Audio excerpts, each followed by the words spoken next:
கர்த்தருக்கு ஸ்தோத்திரம்.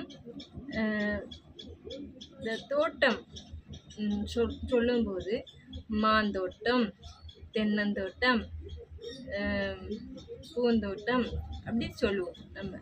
இப்போ அந்த ஒரு தோட்டம் அங்கே இருக்குதுன்னு பார்த்தீங்கன்னா, ஒரு தோட்டத்தை நம்ம பார்க்குறோம் அப்போன்னா அங்கே அந்த தோட்டத்துக்குள்ளே நம்ம போகணும்னு நினைப்போம். அந்த தோட்டத்துக்குள்ளே போகணும்னு நினைப்போம். ஏன் அந்த தோட்டத்தை சுற்றி வேலி இருக்கும். அந்த தோட்டம் ஃபுல்லாக இப்போ தென்னந்தோட்டம்னா தென்னை மரமாக இருக்கும், மாந்தோட்டம்னா மாமரமாக நிற்கும்.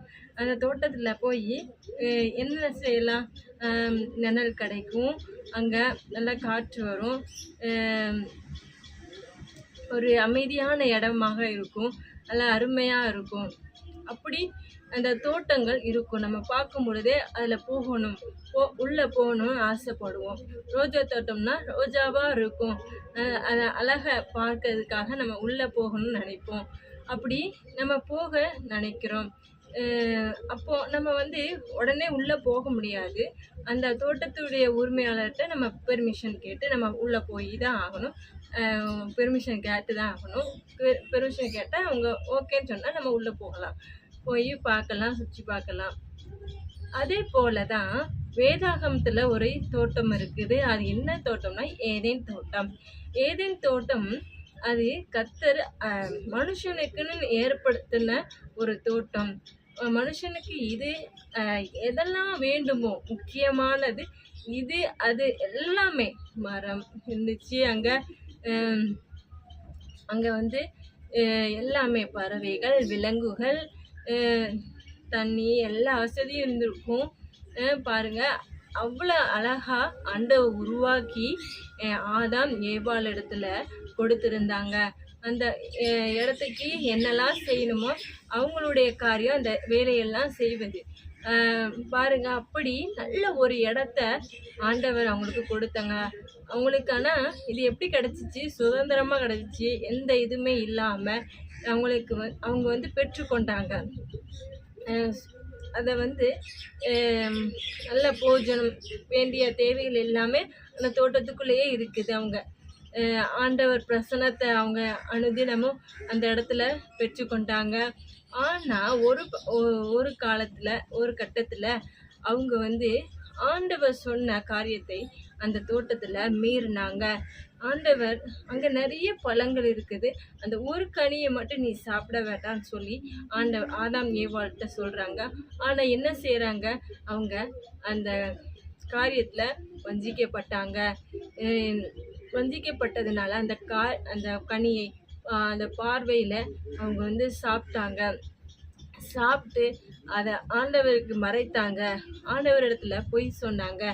இப்படி எல்லாவற்றையும் செஞ்சிட்டாங்க. ஆனால் அவங்க செஞ்சது தவறு தெரியும், ஆண்டவர் சொன்னாங்கன்னு தெரியும், இதை செய்யக்கூடாதுன்னு சொன்னாங்கன்னு தெரியும். அப்படி செஞ்சதுனால, தெரிஞ்சும் செஞ்சதுனால அவங்க என்ன அங்கே நடந்துச்சு? அந்த ஏதேன் தோட்டத்தை விட்டு ஆண்டவர் விரட்டி விட்டாங்க. பாருங்க, அந்த ஆண்டவர் சொன்னதை அவங்க செய்யலை, கீழ்ப்படியலை. அப்புறம் வஞ்சிக்கப்பட்டு போனாங்க அந்த ஏதேன் தோட்டத்துக்குள்ளே. பாருங்க, இப்படி தான் நிறைய குடும்பத்தில், இந்த குடும்பம் என்பது தோட்டம். இந்த குடும்பம்னா ஹஸ்பண்ட், பிள்ளைங்கள், அப்புறம் அத்தை, மாமா, எல்லாருமே ஒரு குடும்பம்.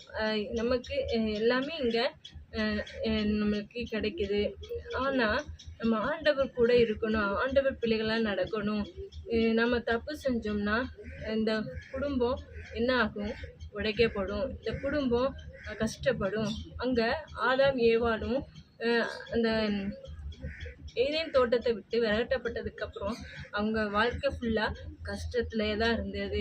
இன்றைக்கும் நிறைய பேர் நம்ம தப்பு பண்ணுறோம், தப்பு பண்ணிவிட்டு நம்ம உடைக்கப்பட்டிருக்கோம், நம்ம கஷ்டப்பட்டுட்டே இருக்கோம். இன்னும் ஆண்டவர் இடத்துல நம்ம ஒப்புரவு ஆகி இசுப்பட்ட நம்ம வருவோம். நம்ம இந்த இச்சைகளுக்கு, காரியங்களுக்கு வஞ்சக காரியங்களுக்கு நம்ம கண்களை, நம்மளுடைய வாயை, நம்மளுடைய இருதயத்தை நம்ம பாதுகாக்கணும். அதற்கு ஆண்டவரிடத்துல ஒவ்வொரு நாளும் நம்ம ஜெபிக்கணும். நம்ம அந்த நல்ல சுதந்திரம் நம்மளுக்கு ஆண்டவர் கொடுத்துருக்குறாங்க. ஒவ்வொரு நாளும் நம்மளுக்கு நல்ல நித்திரையை கொடுத்துருக்குறாங்க. நம்ம தவறுகள் செய்யாதபடி நம்மளை நாம காத்துக்கொள்ளணும்.